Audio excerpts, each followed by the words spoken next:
Bonjour et bienvenue dans la nouvelle vidéo du jour. La pensée du jour est intitulée La maîtrise de soi. Bien-aimés en Christ et chers amis, comme vous le savez déjà, la maîtrise de soi est un fruit de l'esprit que nous devions apprendre à développer chaque jour de notre vie. Car lorsque nous perdons le contrôle sur nous-mêmes, nous laissons les autres vraiment nous dominer ou bien nous laissons les circonstances nous dominer. Et pour cela, j'aimerais vous donner un peu quelques astuces comment est-ce que vous pouvez développer vraiment la maîtrise de soi chaque jour. Le premier point sur lequel j'aimerais vraiment en parler, c'est la discipline. La discipline, la persévérance, ce sont vraiment des atouts que vous devez vraiment apprendre tous les jours à développer dans votre vie. Et vous le savez déjà, les gens qui ont du succès sont vraiment des gens vraiment disciplinés et ils savent aussi contrôler leurs humeurs ou bien les émotions. Lorsque vous n'arrivez pas à contrôler vos émotions ou bien votre humeur, ça veut dire vous laissez la possibilité à ces émotions de vous contrôler. Malheureusement, c'est néfaste si l'on laisse vraiment les émotions nous dominer ou bien nous contrôler, car ce qui pourra sortir de ces émotions, parfois c'est vraiment dégoûtant, ce n'est pas beau à voir. Ce qui fait que nous devions être maîtres de nous-mêmes. Nous devions apprendre tous les jours à vraiment nous discipliner, à persévérer dans ce que nous faisons et à vraiment contrôler nos humeurs et nos émotions. Et dans Proverbe 25-28 nous donne un très très bon exemple. Et nous pouvons déjà voir ce que reflète une personne qui n'arrive pas vraiment à contrôler ses émotions ou bien ses humeurs. Il est écrit comme une ville forcée sans muraille, ainsi est l'homme qui n'est pas maître de lui-même. Ça dit vraiment tout. C'est écrit vraiment. Donc vous voyez déjà que la maîtrise de soi la, est vraiment très très nécessaire pour chacun de nous. Nous devions apprendre à nous maîtriser nos émotions, quelles que soient les situations où nous nous trouvons. Apprenons vraiment à nous maîtriser et à parler doucement. Laissons vraiment le temps.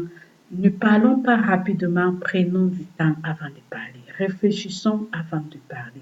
Avant de sortir un mot de notre bouche, prenons du temps de peser, de mesurer ce mot avant de le faire sortir. Et apprenons aussi à prendre vraiment, à, à revoir, à voir les reflets de ce mot-là sur nous-mêmes.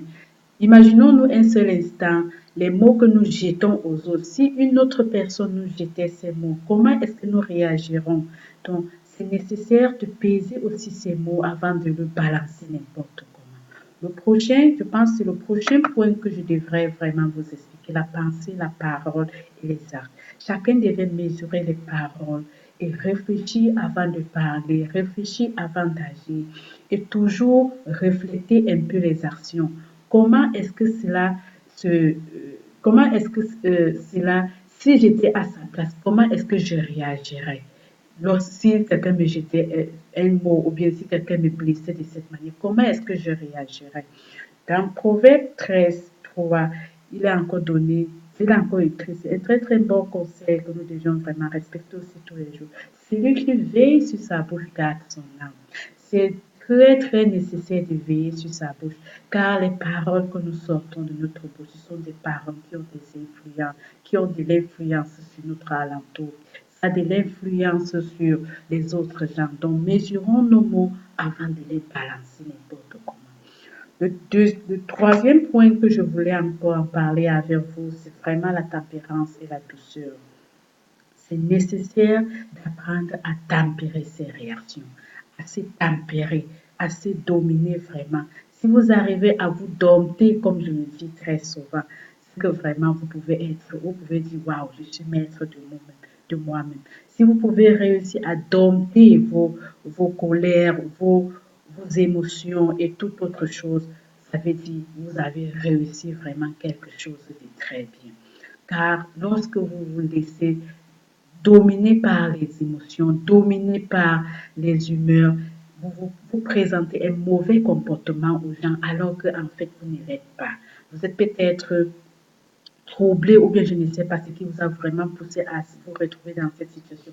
Parfois, c'est aussi nécessaire de retourner vraiment à la maison et réfléchir par rapport à la situation, ce qui vous a poussé à vous comporter parfois de la sorte, ce qui vous pousse, quels sont vraiment les effets qui vous poussent, c'est la tension, êtes-vous fâché ou bien qu'est-ce qui s'est passé? Et lorsque vous trouvez peut-être les problèmes vraiment qui vous mettent toujours en dehors de vos comportements, c'est alors que vous pouvez peut-être trouver les résolutions.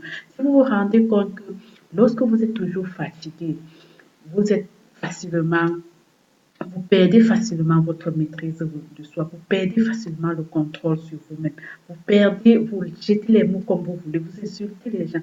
Alors, essayez donc de trouver une solution à cela. Reposez-vous et lorsque vous savez déjà que si vous vous rendez compte que vous êtes fatigué, évitez vraiment de vous retrouver vraiment entre les gens. Retirez-vous, allez vous reposer quelque part. Après le repos, vous pouvez peut-être continuer à aller avec les gens. Donc, prenez vraiment des résolutions. Comment est-ce que vous pouvez faire pour pouvoir maîtriser vos émotions. Donc, on parlait de la tempérance, on parlait de la douceur. La douceur aussi est vraiment un fruit très, très nécessaire. C'est nécessaire. Apprenez à parler avec douceur, posément aux gens. Ne parlez pas rapidement, mais très, très posément, de telle manière que l'on puisse vraiment vous comprendre. Lorsque vous réussissez à parler vraiment avec douceur, vous imposez le respect. Ceux même qui vous écoutent vous respectent. Et ils sont prêts, vraiment, ils s'accrochent à ce que vous dites. Mais lorsque vous parlez bruyamment, vous faites des désordres, vous n'avez pas la paix en vous. Les gens ont même peur de vous lorsque vous réagissez ainsi. Donc, prenez le temps de parler toujours posément, doucement aux gens. Et c'est alors que les gens pourront facilement vous écouter. C'est alors que vous gagnez facilement la confiance des gens. C'est alors que vous gagnez aussi du respect.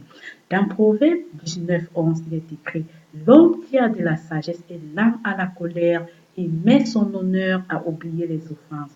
Donc, le conseil que nous pouvons retenir ici, c'est vraiment d'être lent à la colère. Il ne faudrait pas que nous nous laissons vraiment aller comme ça. Il ne faut pas que nous fâchons sur n'importe quel problème. Apprenons à nous maîtriser. Le quatrième point que j'aimerais parler avec vous concerne la gestion du temps.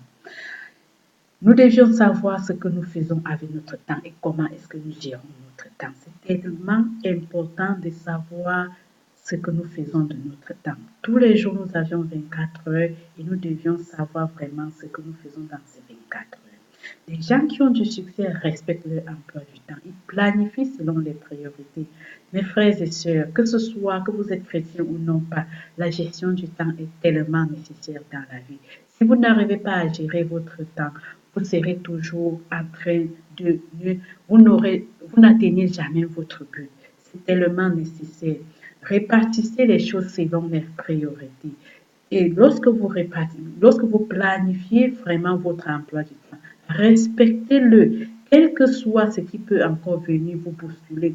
Respectez d'abord ce que vous avez planifié selon les priorités. C'est tellement nécessaire dans la vie, c'est tellement nécessaire, que ce soit en famille, que ce soit au travail, que ce soit n'importe où, la gestion du temps est très nécessaire.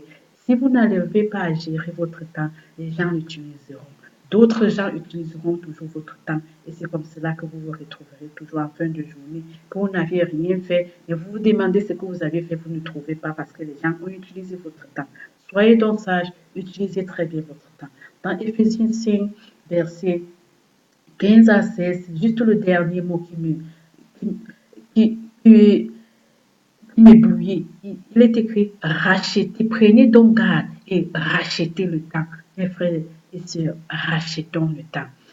Le cinquième, la cinquième rubrique que j'aimerais un peu parler de, c'est la gestion financière. Nous devions apprendre à gérer nos biens, gérer notre argent. Ne laissons pas la gestion de notre argent aux autres gens.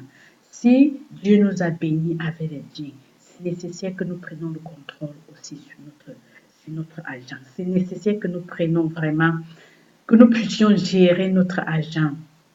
Les gens qui ont du succès gèrent eux-mêmes leur argent. Ils apprennent à vivre avec moins de ce qu'ils gagnent. Et ils investissent aussi la différence. Apprenons donc à, à ne plus vivre au-delà de ce que nous gagnons, mais vivons avec le peu que nous gagnons et même pas avec tout notre salaire, mais vivons peut-être avec les trois quarts de notre salaire et épargnons le reste que nous pouvons plus tard investir ailleurs avec cela.